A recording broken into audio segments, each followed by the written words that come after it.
All right, welcome back to another episode of the Cody Tucker Show. As always, I'm your host, Cody Tucker. Be sure to like and subscribe, tell a friend, all that good stuff. So, last night, I finally binge watched this Murdaugh Southern Crime Netflix documentary series. Oh my God. So, for one, give a damn round of applause to everyone that put this son of a bitch away. Oh my God. This dude might be the biggest piece of shit of like the last 100 years. Like, I mean, and I don't know what it is about certain people, but you can just kind of look at them and you know that they are just a fucking monster. This is a prime example of that. So preface all of this by saying, if you have not watched it or don't know what it is that I'm talking about, I'm going to spoil all of it. So if you're one of the 5 people watching this and don't want to hear what happens, I mean, tune out. Who gives a shit? But I have to talk about this. This is my favorite type of like shit to watch is crazy true crime, but specifically with people who are just on another level of just nutty fucking, yeah, this family. So here's the family. Boy, I've heard from a few people who say that they think white people are really ugly, and it's hard to make the argument against that when there are families like this. And look, I'm no fucking George Clooney here, but I mean, I like to think I at least look better than these sons of bitches. I mean, maybe not, but so from left to right, we got Buster, the oldest son, Maggie, the mom, Paul, the fucking shithead son, and then old Alex slash Alec. For one, I still don't know how you pronounce their last name, because I heard you hear Murdaugh and Murdaugh, which there's no fucking CK in their name at all. And then his name is Alex, but he goes by Alec. That's already should have been a red flag. Also, the hair color is a red flag. These sons of bitches are not doing gingers any favors. I mean, by being just the most evil pieces of shit. Like, so to kind of just sum up what happens, in chronological order, not as it is in the show. So this family comes from, I'll take it off. This family comes from the Low Country of South Carolina, which I will say is oddly similar to where I grew up, here in Texas. I grew up around a lot of Murdaughs. So having a family like this is not that shocking to me. There are a few families that I, grew up around that if I found out they killed a lot of people, including each other, I wouldn't be that surprised. South Carolina is it's a weird fucking world. I mean, I think that, sometimes I think like, damn, maybe I am kind of a redneck or like, just white trash. But then you hear people from South Carolina and you're like, oh, Jesus. Like there's no more accent. There's not a more just racist sounding accent in the world than a South Carolina accent. I mean, it just, it brings up some, yeah, it's not good. So, in 2015, so let me bring back the family again. So in 2015, a friend of Buster, the oldest son, the one on the left that looks like he fucking... Everyone in this family looks like they call farts toots. Like, tell me, like, look at, I mean, let me take this off. You cannot look at one of these members of this family. So, I mean, they all kind of have the look. They all have this look of, in every picture that this family takes, they all have the look of, oh no, this fart had a little weight to it. Like they all look like they just shit themselves in every picture they take. They kind of, and I mean, Buster in particular looks like a fucking dweeb. He definitely looks like the type of dude that would call a fart a toot. I mean, you know, and when your dad looks like this, you know, what chance do you have, really? Like, Alex Murdaugh looks like he sniffs seats whenever a woman gets out of a seat. They're just, it's a creepy fucking family. But, so, to go back to this. Old Buster was friends with this guy named Stephen Smith, who obviously was gay. And Buster is obviously gay. In 2015, Stephen Smith ends up dead in the middle of a road. Nobody knows what happened. They say it's a hit and run, blah, blah, blah. So there's, you know, and then it's all suspicious. So there's one murder. Then in 2018 or 2019, their housekeeper trips and falls and dies. Which, no, she didn't. Then in 2019, old Paul, so youngest son, the one next to Big Alec, so this Paul dude is such a fucking, like, raging drunk, which, and then they're like, you know, and he would just have this temper. It's like, well, yeah, he's got fucking red hair. I mean, you mix red hair and, you know,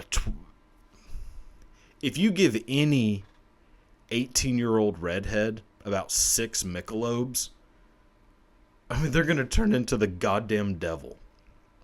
So, of course, he ends up killing this woman, this girl, who every girl in this documentary looks like the, you know, pretty hot chicks that you went to school with who all end up becoming real estate agents, because apparently that's the path of being, like, if you're a hot chick in high school but have zero talents of any sort and are pretty fucking dumb but you like to hustle, you end up becoming a real estate agent.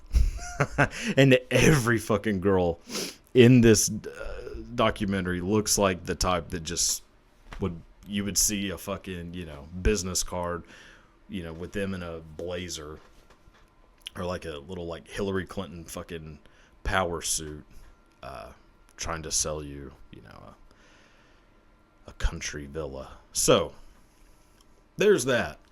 And so Paul ends up killing his best friend's girlfriend accidentally on a boat, drunk as shit. I do feel sorry for a lot of the people in this, because I think everybody kind of has a friend who's just a real shithead, especially if they're drunk. As someone who has driven drunk, if I had to guess, well, I don't want to put a number on it. Let's just say I've done it.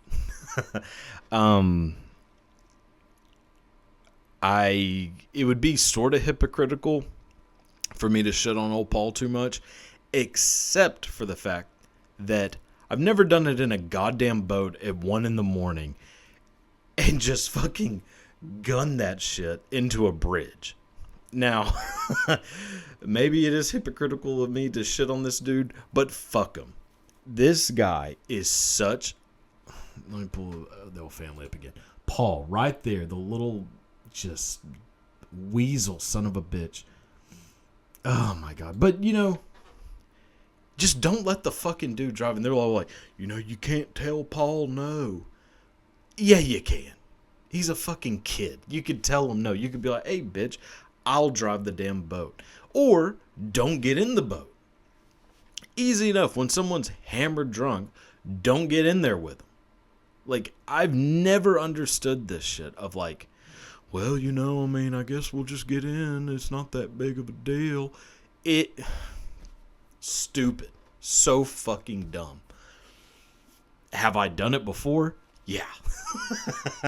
So, take everything with a little grain of jizz. So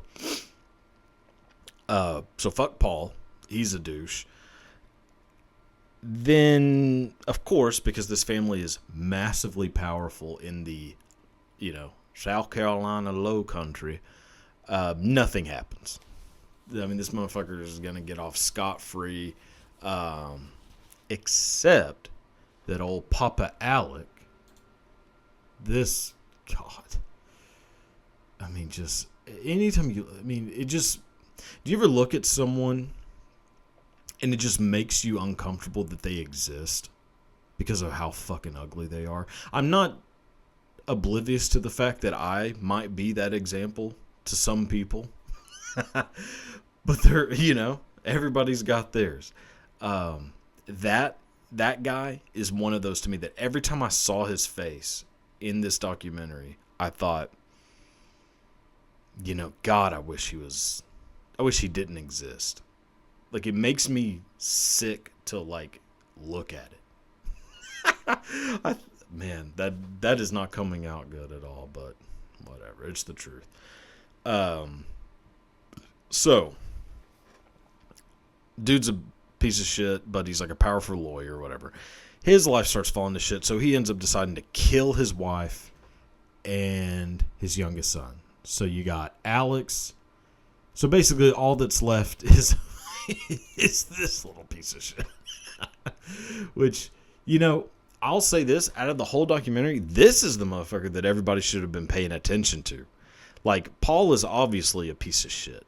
Alex is obviously, the father of the shitheads. Maggie most likely killed this housekeeper. They did not, in the documentary, really, like, say, they kind of left it up in the air on who killed the housekeeper. It was 100% the fucking Maggie. But this little dickhead, he 100% killed that Stephen Smith kid. And, is in on all of this. And you just think, like, God, these are so fucking... God, these people just suck so much. It is amazing to me that, like... I don't know, man. Like I said, I've grown up with a lot of people that are very similar to these people. I don't know whether they've ever, murdered people and or their own family. Some of them I kind of wish they did. I'll say this about old Alex. So Alex, to bring all of this, full circle, Alex just yesterday, from whenever I'm recording this, got sentenced. He was found guilty of murdering his wife and his son. Got sentenced life in prison, for both. I think. I guess it's concurrent, which concurrent is such a stupid fucking thing that, like, we'll just let you, like, this crime is worth this punishment and this crime is worth this punishment, but we're just gonna run them together. It's like, well, no, you commit one crime, you get this amount of time. They should stack. I'm sure there's some, like, legal expert who would argue the point against that and say, well, actually, according to, habeas corpus, I don't know, writs of assistance. I think this shit should stack up for sure. It stacks up in any other situation. Like, But I don't know. I mean, this family, God, they suck. I mean, they just suck. But I'll say Alex should get let off a little easier, or get some sort of reward, maybe an extra, fucking pack of cigarettes a week for killing Paul. I mean, it's really kind of the best thing that this son of a bitch ever did in his life was kill his own son. Which is a crazy thing to say out loud, I am now realizing, but it is the truth. Like, boy, oh boy. I mean, how do you raise... See, this is what happens whenever parents don't have... When they have there's zero repercussions for their children. I was so afraid of everything as a kid. So I didn't, even as a teenager, like, I don't have that many crazy teenage stories. I started drinking heavily at about 19 or 20. Actually, about 20. Like, I would drink a lot throughout high school and shit. But, like, drinking heavily, like these motherfuckers are doing. Like, these dudes are going to bars in high school. Like, parents just buying them alcohol. They're getting fucked up at, like, every little event. That was not going on with me. Like, once I hit about 20, and 19 is really, I think, like, whenever I started, like, just packing it in, like similar to the way these motherfuckers are doing it. But I was just, up until that point, like, all throughout, middle school, junior high school, I was so fucking afraid of everything that I wouldn't do shit. Like, so I cannot relate to these kids in that sense. Like, that they're fucking, I don't know. But I know a lot of them. I knew a lot of people growing up who, like, we would rather you just drink here if you're going to drink.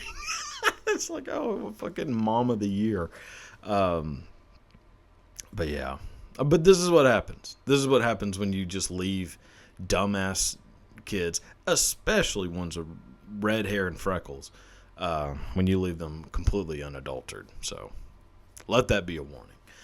So that is going to end this part. I do have some did you knows. I'm going to make this a recurring segment because this shit's pretty fucking fun to do. Yeah, I like telling people shit that seems, a little weird. Shit that, like, I kind of wish we would learn about would have learned about in school, but never did because you have to learn about the fucking, you have to remember the preamble. Which, when is that going to fucking matter to you? Now, granted, when is knowing about, any of the shit I'm talking about going to matter either? But whatever, it seems more interesting to me. So, that being said, here's another segment of Did You Know? All right. So, the first story that I have today is, it's an interesting, this is one that I found out about maybe like a couple months ago. Had never heard of this before. Pretty surprising that it isn't, like, more well known. It's about the sinking of the SS Eastland. The SS Eastland was a ship located in the Chicago River in Chicago that in, I believe, the early 1900s, this company, Western Electric, chartered the ship to take their employees out to this island that is located within the Chicago River. Or the Ohio River, I think. Chicago or Ohio River. Again, back up. Let me preface the same way I have the last two times. I am not researching these 100%. I'm just kind of like, it's the same way you tell, they're bar facts. I'm just giving, like, elongated bar facts. Are they 100% true? Maybe. Are they slightly exaggerated? Possibly. But they're all coming from a decent amount of truth. And a little bit of research, a little bit of reading. So, take that warning, how you will, if you're going to care about any of this or relay the information. So SS Eastland, charter ship, taking the employees and families of employees of Western Electric to an island on the river for like a company picnic. Seems like a great idea. Every company I worked for just gave us fucking pizza parties. So, taking you on a boat trip to an island for a picnic seems like a nice day to give your employees a fucking fun day with their family. That isn't what happens. So, the SS Eastland is docked, at the pier. When everybody gets on the boat, there's obviously some family, a huge group of people that are not going, who are staying there, and they're kind of waving them off like, oh, goodbye, because people used to do that. They would just say goodbye to ships because there was nothing to fucking do in the early 1900s. They get on the boat. Everybody on the boat decides to run to the side so that they can wave goodbye. And this boat, which had already had some pretty big safety issues in general, a lot of weeble wobble. As soon as these people ran across to the other side, the boat just tipped and capsized. 844 people died. Holy shit. It's more than the Titanic. To put that into perspective, 844 employees / family members of employees died when this boat capsizes up against the pier. Everybody gets, sucked in. Wild.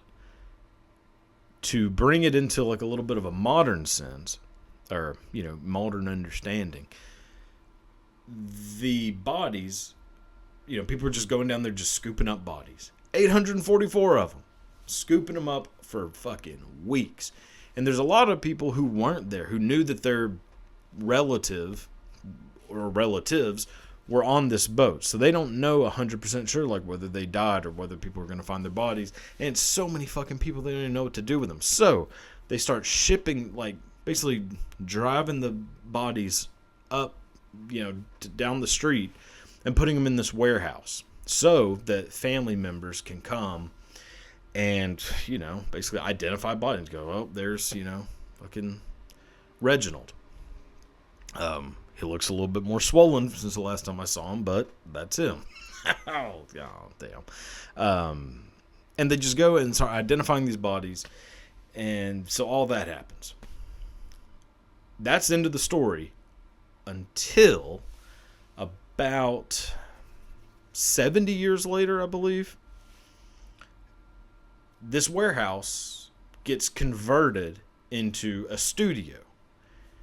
That studio was Harpo Production Studio. Harpo Production Studio is the studio owned by Oprah Winfrey. So Oprah Winfrey, Harpo being Oprah backwards, bought this warehouse and turned it into her TV studio in Chicago.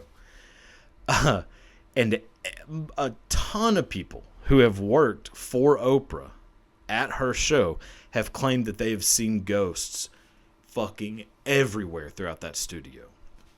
And this is I think throughout all the years that piece of shit has been on TV, people have been saying oh, there are ghosts. This place is haunted. I see ghosts from the early 1900s walking around looking for their fucking husband, blah, blah, blah. Granted, a lot of these, it could just be fucking Stedman walking around. For all I know, Stedman is just roaming the fucking halls of Harpo Studios, dressed like he's in the early 1900s. And, that's what people are seeing. Which, I will say, is terrifying enough. Mommy, there's a Stedman under my bed. Don't worry, Timmy. Stedman can't hurt you. So, yeah. So there's the SS Eastland. Fact check me if you'd like. I don't give a shit. Next one. Oh, man. This one is this one's fucking sad. So I'm going to, preface this one by saying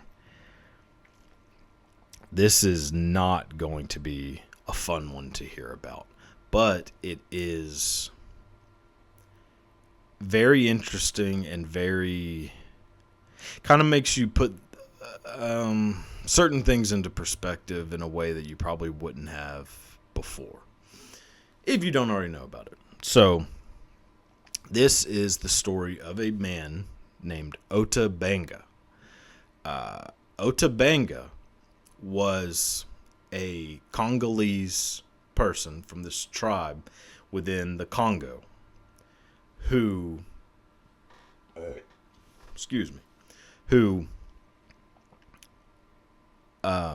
so burp threw me off.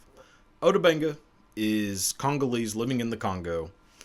King Leopold of Belgium, who you could do a whole fucking 10-part did you know about that son of a bitch. King Leopold might be one of the most vicious sons of bitches of all time.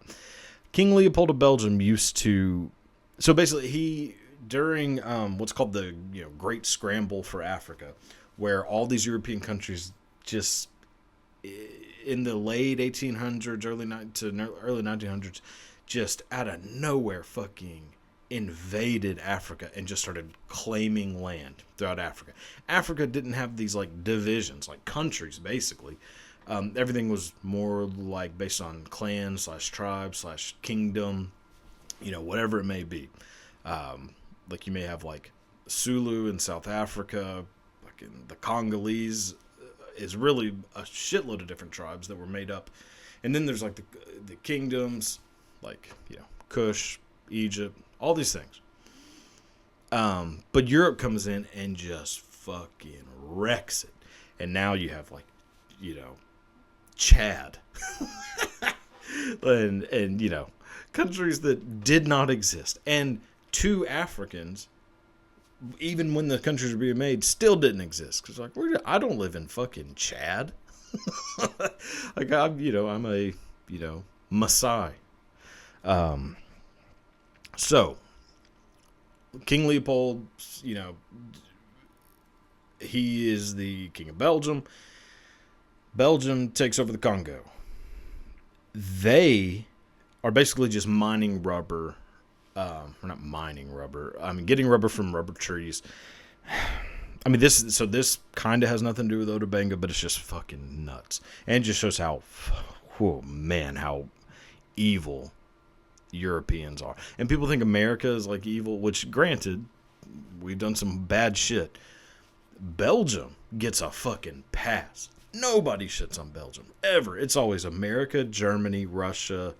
Some people will shit on Italy, but like Spain doesn't get shit, even though they did horrible stuff. Portugal is one of the, Portugal makes like, well, I don't want to say makes Nazis look good. Portugal makes us look like, fucking Boy Scouts, as does Belgium.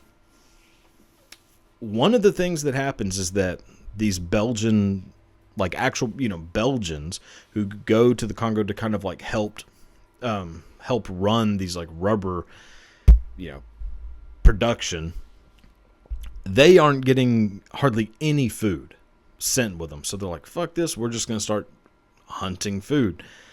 But they're on like a bullet ration. So they can't really they can't use their bullets for hunting food. And, just because, this story's going to take forever. To go in a long way, to shorten things down a little bit, they start basically saying that, like, that they're actually going to be using their bullets to kill the native, like, Congolese people who are either trying to have, like, a revolt or aren't working hard enough, blah, blah, blah. But really, they're just shooting animals so they can eat.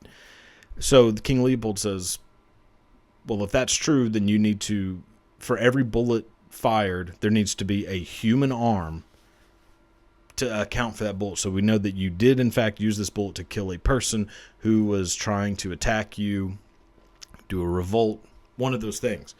So what they would do is, they didn't want to kill the people because people weren't really revolting, and they weren't being attacked. They were just basically had enslaved the Congolese people within their own place.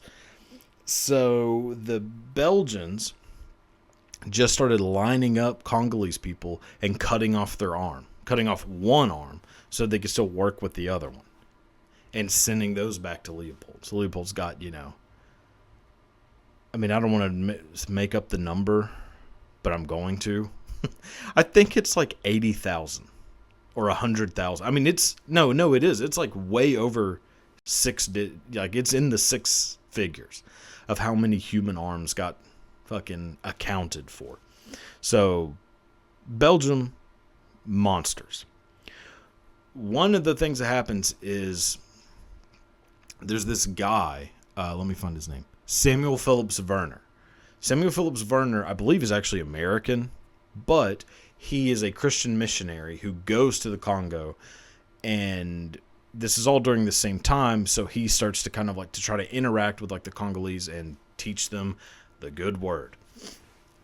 He runs into this one tribe who has been decimated by the Belgians, except for one person, a little boy, I believe like in his teens, like actually, so not a boy, I mean a teenager, named Ota Banga. And old Werner decides to just capture him and bring him back to the goddamn U.S. Which at this time I should say, it is illegal to do that. As crazy as it sounds, slavery, as far as like transporting people from Africa to the U.S., had been illegal for a long time. So he's already doing some shit he ain't supposed to be doing, but he does it. Brings Ota Banga to the U.S.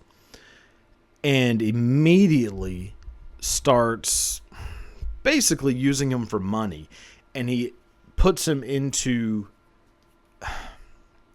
not freak shows, but like actual expos. So one being the Louisiana Purchase Expo that was in St. Louis, and then the 1904 World's Fair. He puts him in as a human exhibit. So this is where shit gets fucking wild. And a thing that I think most people don't know existed in the U.S. and existed until not too fucking long ago is that there were human exhibits. Not like, oh, I'm a person of this and, a descendant of this particular group, so I'm going to go and kind of like teach people about my heritage, which is a thing that still happens. Like a lot of Native Americans do that, where they'll, teach, kind of give like a presentation of like what life was like for an Apache. But they aren't being forced to go in it, and they aren't an exhibit. Like them as a human aren't an exhibit. They're giving they're presenting an exhibit of like their culture, but they are choosing to do this, and it's for educational, blah blah blah. It's not exploitative. This is all exploitative. I mean, goddamn. So Ota Banga gets put in as an exhibit, as an attraction, and he's in there with Geronimo, who was also basically forced into becoming an exhibit at the World's Fair. Then this is where it gets even worse. There was a thing in the U.S. in like early 1900s. So in 1906, Ota Banga gets put into the Bronx Zoo as a human animal exhibit, as a human animal attraction. And it was called and basically a lot of zoos in the U.S. had human zoos within the zoo, where people from different cultures would get basically sold into a form of slavery and just be put in a cage, and people would walk around and go, oh, look, there's a person from a land that I don't know shit about. Ota Banga is one of those. Ota Banga was put into an exhibit, and this one you kind of just have to, so it feels very weird to say, but Ota Banga was put into what was called the human monkey exhibit because he was there with an orangutan. And the point of them being together was that it was supposed to be a criticism of Darwinism, which was now becoming like, somewhat accepted. It was a very new idea, but it was gaining traction. There was a lot of Christians like Werner who did not want that to happen. So he put Ota Benga in exhibit with an orangutan and gave Ota Benga a bow and arrow, basically so that if the orangutan got a little too fucking frisky, Ota Benga could just take out this orangutan. And instead, Ota Benga just started shooting it at people who were laughing at him. Like, just started just firing off fucking bows and arrows at people going to the zoo. This is the fucking Bronx Zoo. The Bronx Zoo, which millions of people go to every single year. And at one point, if you were there 100 years ago, a little over 100 years ago, you would have saw a human being in one of the animal cages with an orangutan, and nobody thought shit about it. Not nobody, because there were a lot of like African American organizations who were real fucking they had a real problem with it. So Ota Benga ends up in this zoo. All he wants to do is just go back to fucking Africa. He wants to go back to where he's from. He doesn't want to be here. Probably doesn't give a shit about baseball. Doesn't give a shit about fucking hot dogs. He wants to go back to where he's from. And he finally is going to get to. And then World War I happens. So that cuts off all modes of travel. And for Ota Benga, this is like, okay, so I'll never get to fucking go back. So Ota Benga decides to build this like ceremonial fire. So he's 32 or 33, I believe, at this time. Builds this ceremonial fire, takes a gun, puts it up to his chest, and just ends it. And that's it. That's the story of Ota Benga. Fuck. I mean, boy, oh boy. I told you that's a rough one. But it is something people should know. Because if you go to the Bronx Zoo, when you walk around there, just remember, not too long ago, there was some fuck shit happening there. Alright, so last one is definitely not as depressing, but real fucking creepy. And we're going back a little over 2,000 years. So this is the story of I would argue, one of the biggest perverts in world history. And his name is Tiberius Caesar.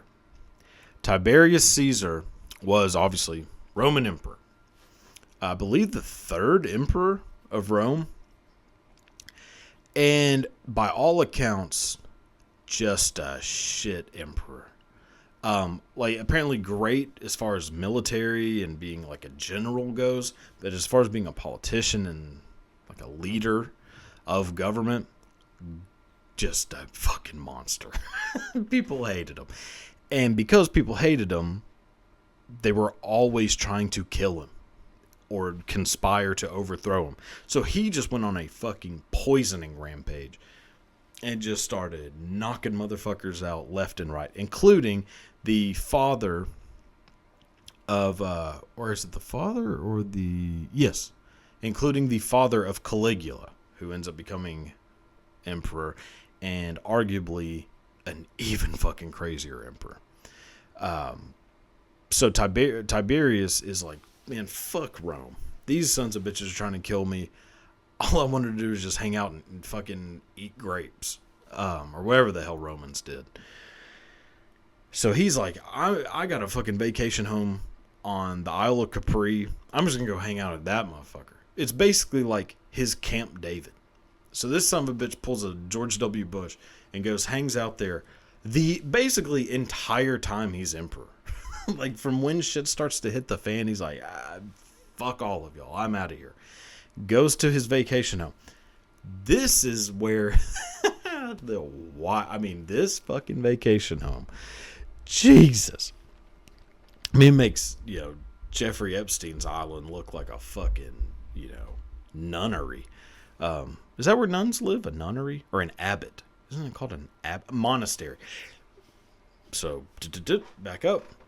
This vacation home makes Jeffrey Epstein's island look like a monastery. There we go. That felt right.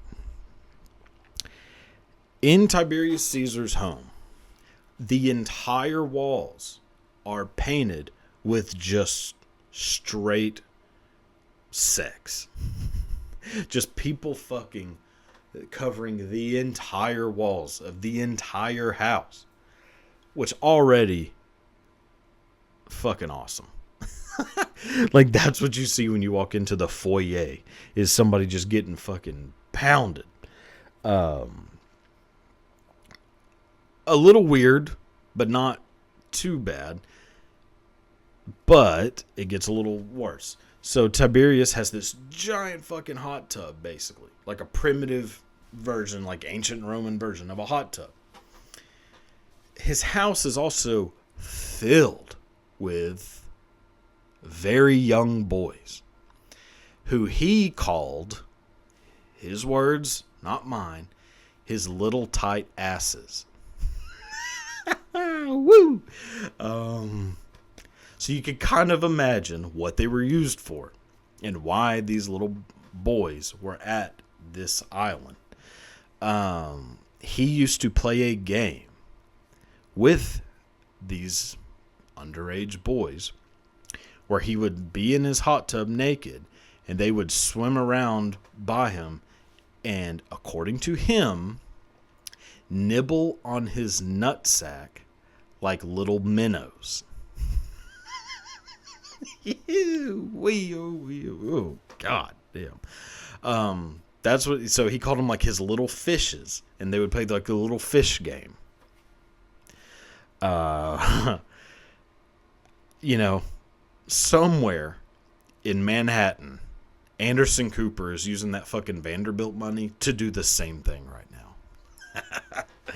now. So there's that.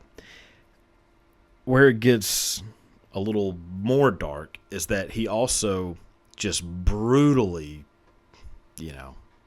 butt fucked these two young boys who didn't seem to enjoy it enough. So he had their legs broken in front of everybody who was at the island so that it would be kind of a warning that, like, you better fucking pretend to enjoy this. Yeah, and Tiberius Caesar stays emperor for a while and then gets, overthrown and kind of just lost in history. Mostly because the replacement for Tiberius Caesar is Caligula, who, I don't know if he was his very next in line, but I believe was either next or the one after that. Caligula is very soon after Tiberius Caesar and is even more batshit crazy. So, like, the stories of Caligula get ramped up. The dude made his horse a senator, which people think was either because he was a psychopath or he was just making a mockery of the Senate. The latter is probably more correct, but yeah. So, I understand that these three stories were probably not fun, but it's interesting. I like weird, dark history shit. So, I'll try to make some that are a little bit more light. But, for now, that's what you get. So, until next time, goodbye.